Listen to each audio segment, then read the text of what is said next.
복음 동화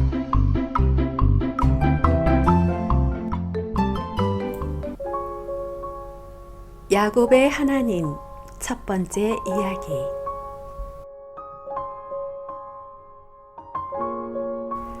밧단 아람에 이른 야곱은 우물가에서 우연히 라헬을 도와주게 되었어요.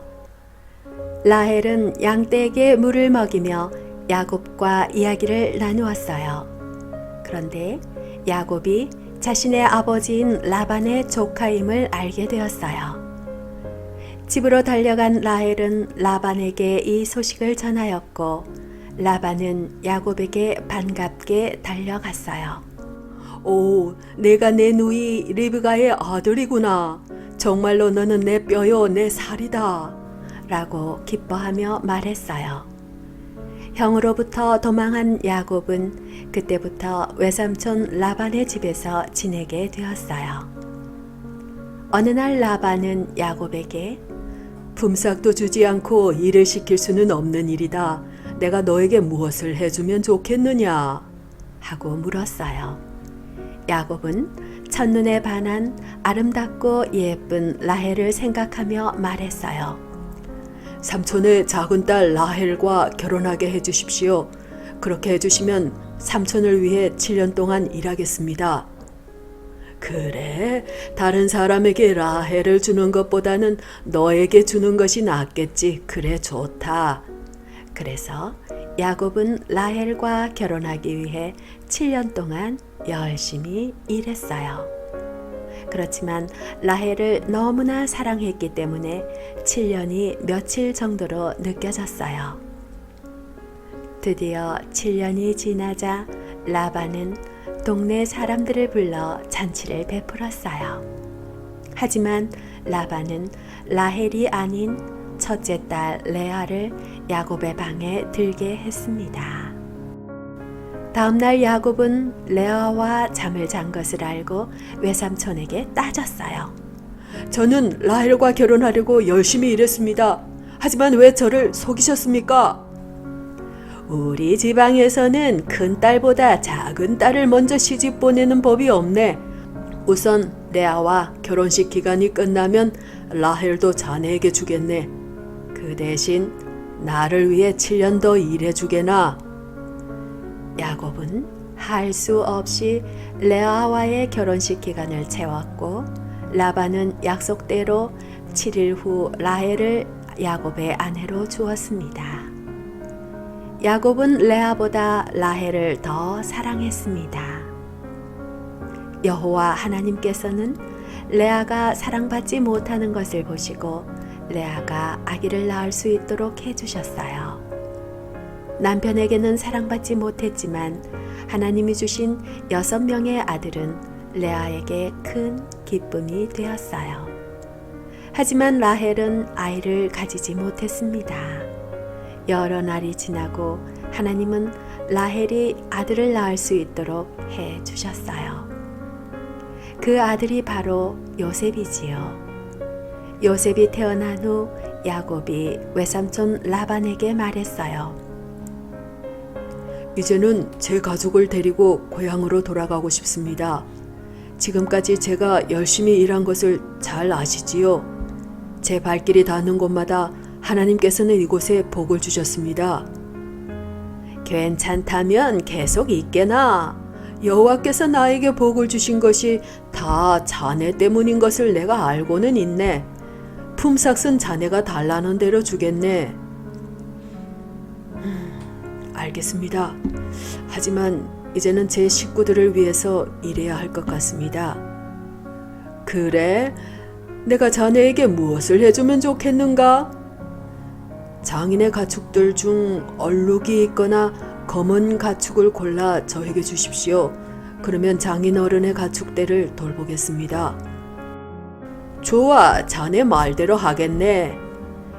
그러나 그날 밤 라반은 야곱이 말한 얼룩이 있거나 검은 가축을 따로 떼어 자기 아들들에게 맡기고 먼 곳으로 몰고 가게 했습니다.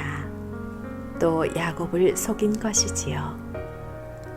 야곱은 라반이 자신을 속였다는 것을 알고 버드나무와 살구나무와 신풍나무 가지를 꺾은 다음 껍질을 벗겨내서 하얀 줄무늬를 만들었어요. 그리고 가축대가 와서 물을 먹는 곳 앞에 얼룩무늬 가지들을 세워 놓았어요. 가축들은 물을 먹으러 와서 새끼를 뱉는데 신기하게도 흰 무늬 얼룩진 새끼가 태어났어요. 가축들 중 튼튼한 짐승이 새끼를 배려하면 야곱은 그 나뭇가지들을 세워 놓았고 약한 짐승이 새끼를 배려하면 세워두지 않았어요. 결국 튼튼한 가축은 야곱의 소유가 되었고 약한 가축은 라반의 소유가 되었어요. 이렇게 해서 야곱은 큰 부자가 되었습니다. 이를 본 라반의 아들들은 야곱을 시기하기 시작하였고 라반도 야곱을 더 이상 다정하게 대하지 않았어요. 어느 날 여호와 하나님께서 야곱에게 말씀하셨어요. 네 조상들이 사는 땅으로 돌아가거라. 내가 너와 함께 있겠다. 야곱은 라반 몰래 가족들과 가축들을 이끌고 도망쳤어요. 3일이 지난 뒤 야곱의 도망 소식과 함께 라반은 자신의 우상이 없어진 것을 알았어요. 라반은 친척들을 불러 모아 야곱을 뒤쫓아갔어요. 그러자 하나님께서는 라반의 꿈속에서 말씀하셨어요. 조심하여라. 좋은 말이든 나쁜 말이든 야곱에게는 아무 말도 하지 말아라. 라반은 그동안 야곱을 통해 하나님이 살아계심을 알고 보았기에 두려웠어요. 그래서 뒤쫓은 야곱을 만났을 때 작별 인사를 하며 서운함을 표현했어요. 자네도 고향으로 돌아가고 싶었겠지. 그런데 내 우상 드라빔은 왜 훔쳐갔는가? 외삼촌, 죄송합니다. 떠나는 날 딸들을 빼앗아 갈까봐 말씀을 드리지 못하였습니다. 그런데 저희는 우상을 훔치지 않았습니다. 찾아보십시오. 만약 장인어른의 드라빔 우상을 가지고 있는 사람이 있으면 죽여도 좋습니다. 야곱은 라헬이 우상을 들고 온 사실을 몰랐어요. 한편 라반은 야곱의 가족들 물건 어디에서도 우상을 찾지 못했어요. 라헬이 낙타 안장에 숨기고 그 위에 앉아 있었기 때문이지요. 그제야 야곱은 라반에게 그동안의 서러움을 다 말하였어요. 그러자 라반이 화해를 청했어요. 그리고 언약을 맺고 돌무더기를 쌓아 증거를 만들자고 제안했어요. 야곱이 돌 한 개로 기둥을 세우자 친척들도 돌을 가져와 쌓기 시작했고 이 옆에서 음식을 먹었어요. 사람들은 그곳을 갈르에시라 이름 짓고 미스바라고도 불렀어요. 우리가 서로 헤어져 있는 동안 여호와께서 우리를 지켜보시기를 바라네. 이 돌무더기를 지나면 서로 해치지 않도록 하세. 하나님께서 우리 사이에 재판관이 되어 주시기를 바라네. 라반이 말했어요. 그리하여 야곱은 하나님의 이름으로 약속했어요. 그리고 짐승 한 마리를 잡아 제물로 바쳤지요. 다음 날 라반은 손자들과 딸들에게 인사하고 복을 빌어준 다음 고향으로 돌아갔답니다.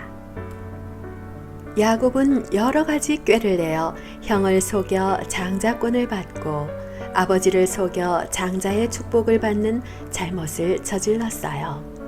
형의 분냄에 죽게 될까봐 외삼촌 라반의 집으로 도망하였지만 외삼촌 라반은 야곱에게 혹독할 만치 일하도록 만들었어요. 품삯도 10번이나 바꾸면서 일만 하도록 만들었지요. 하지만 하나님은 그런 야곱을 늘 축복하시고 야곱의 편에서 언약의 여정을 가도록 인도하셨어요.